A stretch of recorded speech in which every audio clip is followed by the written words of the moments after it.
Please. मी त्यांच्या दिशेने धावतच गेले. डोळ्यातून ओघळणारे अश्रू लपवण्यात काही अर्थ नाही याचा अंदाज मला आला होता. ही जागा ओळखीची आहे असंच ना. जणू त्याने माझ्या मनातील वाक्य ओळखले असावे. ओळखीचं वाटत असं नाही, पण हे सगळं अनोळखीसुद्धा वाटत नाही.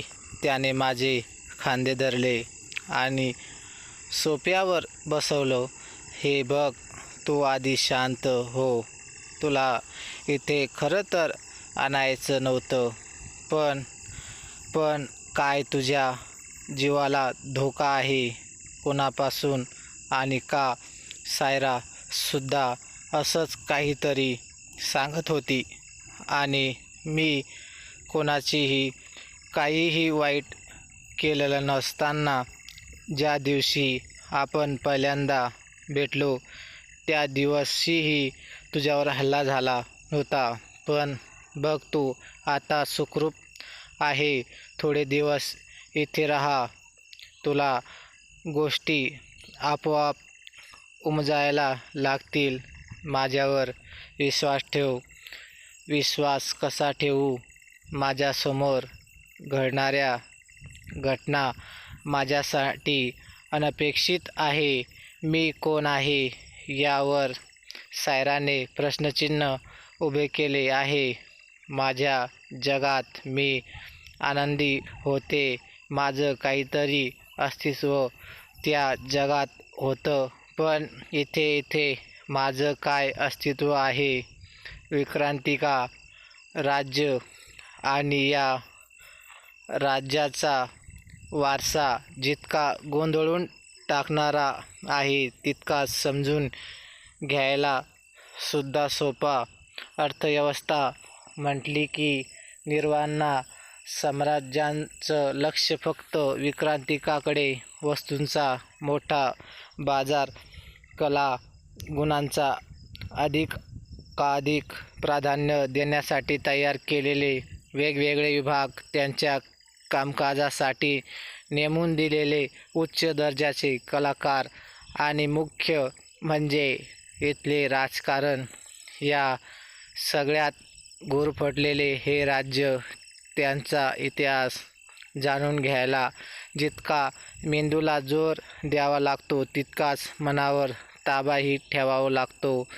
राज्यांचा इतिहास जर जाणून घ्यायचा झालं तर लाखोंनी पुस्तक सापडतील, परंतु राजघराण्यातील काही सत्य आणि त्यांचे व्यवहार जाणून घेण्यासाठी ती पुस्तक काहीच कामाची नाहीत. राजघराणे ही परीकथाच वाटत आहे नाही होती. विक्रांतिका राज्य म्हणजे परीकथाच होती. एक राजा, एक राणी आणि तू. त्यांच्या निळ्या डोळ्यात वेगळेच भाव दिसत होते. हो, कथा म्हटलं की राजकुमारी आली आणि ती तू आहेस या विक्रांतिका राज्याची राजकुमारी. मी एक क्षण गोंधळले. योग्यच ऐकलं असं वाटलं. परीकथा होती यासाठी की हे राज्य पूर्वी खूप सुंदर होतं, आनंदी होतं आणि त्यानंतर तो सांगतानाही न येणारा दिवस उगवला. कोणाला अपेक्षाही नव्हती की विधी अशी एकाएकी. हे नाव कुठेतरी ऐकलं आहे. माझ्या वाक्यावर तो हसला. आज संध्याकाळी तुला तुझं न कळणारं अस्तित्व समजेल. त्यामुळे तू आता आराम कर. तो तिथून उठला. रिहान, मला माझं सत्य ठाऊक नाही. तू मला इथे का आणलं ते सुद्धा माहीत नाही, पण थँक्यू. आणि ते कदाचित मला समजून घेतलं म्हणून तो पुन्हा हसला आणि खोलीतून बाहेर गेला. मी राजकुमारी पण नाही. मी तर कोण आहे? मी उत्तर सापडलं नाही, पण डोळ्यावर झोप मात्र खूप आली होती.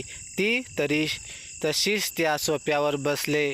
कोण आहे? मी प्रश्न विचारत राहिले आणि कधी डोळे मिटले कळतच नाही. रागिनी आईचा आवाज कानावर पडला आणि अचानक एखादी गोष्ट फिरावी तसं माझ्यासमोर चित्र बदललं. आता मी एका महालात होते. खूप जुना होता, ऐतिहासिक. भांडणाविषयक दिवसायचे. अगदी तसंच ते समोरचं दृश्य दिसत होतं. चित्र पुन्हा पालटण. विती, तू इथं आहेत. एका मुलीचा आवाज कानावर पडला. रिहानने जे काही केले ते तुझ्यासाठी होतं. मग तू इतकी का चिडली आहेस त्याच्यावर? पण तिची आकृती सावरलीसारखी दिसत होती. पण त्याने मला याची आधी कल्पना द्यायला हवी होती. माझ्या कठातून आवाज फुटला. पण असं का झालं ते समजलं नाही. जाऊ देत ना त्याचं गोष्टी परत बोलत्याने. थोडेच ना तो परत येणार आहे. तू जर प्रयत्न करायचे सुद्धा सोडून दिलेस तर कसं होईल? आणखी एक जड आवाज कानावर पडला माझ्यासमोर. पर्याय नाही. पुन्हा कठातून आवाज फुटला. अचानक डोळ्यासमोर उजेड आला आणि कोणीतरी ओरडलं, विती. नंतर सगळं काही धूसर होत गेलं. पटकन डोळे उघडले. श्वास घ्यायला अडचण होत होती. कपाळावर पाण्याचे थेंब साचले होते. जे काही स्वप्नात पाहिले ते भयंकर होतं. आजूबाजूला नजर भिरभिरली आणि पलंगावर बसलेले एका मुलावर येऊन थांबली. दिवसायला छानच होता, पण त्याने केस जरा विचित्र होते. त्याचे डोळे माझ्यावर खिळलेले होते. नाही म्हणायला नाक जरा बसकसं होतं. कोण आहेस तू? मी अडखळत विचारलं. आणि माझ्या प्रश्न पाठोपाठ तो माझ्याकडं वाहून चक्क हसला. मी कोण आहे? हा काय प्रश्न आहे का? असा प्रश्न नसतो का? असं काय गोंधळलेले होते मी. आर्नी विक्रांतिकाचा सभाध्यक्ष आणि सेनापती रिहानने मला सांगितलं की तू मी काय हे बघ. तू विक्रांतिकाचा सभाध्यक्ष आहेस की राजा, त्यामुळे मला काहीही फरक पडत नाही. पण तू जे काही बोलत आहेस ते स्पष्टपणे बोलशील का? एकतर आधीच माझ्या डोळ्यात नको त्या गोष्टींनी घर केले आहे, ज्या खरंच माझ्या विचारांच्या पत्नीकडच्या आहेत. आणि जरा थांब, तुला तुझं अस्तित्व समजले नाही असं दिसतंय. ठीक आहे, चल माझ्यासोबत. तो पलंगावरून उठला. कुठे? तू कोण आहेस? तुला जाणून नाही घ्यायचं कोण आहे मी? तो पुन्हा हसला. आधी चल. तर त्यांच्या पाठोपाठ त्या खोलीतून बाहेर पडले. मी जसा विचार केला होता तो महाल अगदी तसाच होता. भव्य आणि सुंदर. खोलीतून बाहेर पडले आणि एका खूप मोठ्या सज्जाजवळ आले. खाली जायला पायऱ्या होत्या. ती आर्नी नामक व्यक्ती थोडी पुढे गेली आणि एक सज्जा दिसला. यावेळी तिथल्या पायऱ्या वरच्या दिशेला जात होत्या. पायऱ्या चढून वर गेली आणि आणखी एक सज्जा दिसला, पण हा आधीपेक्षा अधिक मोठा आणि बाहेरच्या बाजूला जास्त पसरलेला होता. आर्नी मला घेऊन डावीकडे वळला आणि बाजूला खूप मोठं कॉरिडॉर होतं आणि तिथे 2 खोल्यासुद्धा होत्या. तो मला घेऊन अगदी शेवटच्या खोलीकडे गेला आणि बाजूला झाला. त्या खोलीवर पडदा टाकलेला होता. या खोलीत जा, तो म्हणाला. मी त्याच्याकडे एक क्षण पाहिलं. काय आहे या खोलीत? तुझ्या प्रश्नांची उत्तर. त्याच्या म्हणण्याबरोबर मी आत गेले. अचानक मागचं दार बंद झालं. खोली साधी होती. एक क्षण घाबरले, परंतु लगेच सावरले, कारण ती अचानक ओळखीची वाटली. हसण्याचे आवाज कानाच्या पडद्यावर अलगद उमटले आणि त्या पाठोपाठ कोणीतरी ओरडल्याचा आवाज ऐकू आला. विती, मला पकडून दाखव. या आवाजा पाठोपाठ एक थरथरणारी सावरली नजरेस पडली. त्या निव्वळ किरणाच्या प्रकाशातही मला त्या आकृत्या स्पष्ट दिसत होत्या. घुंगराचे आवाज कानावर पडले.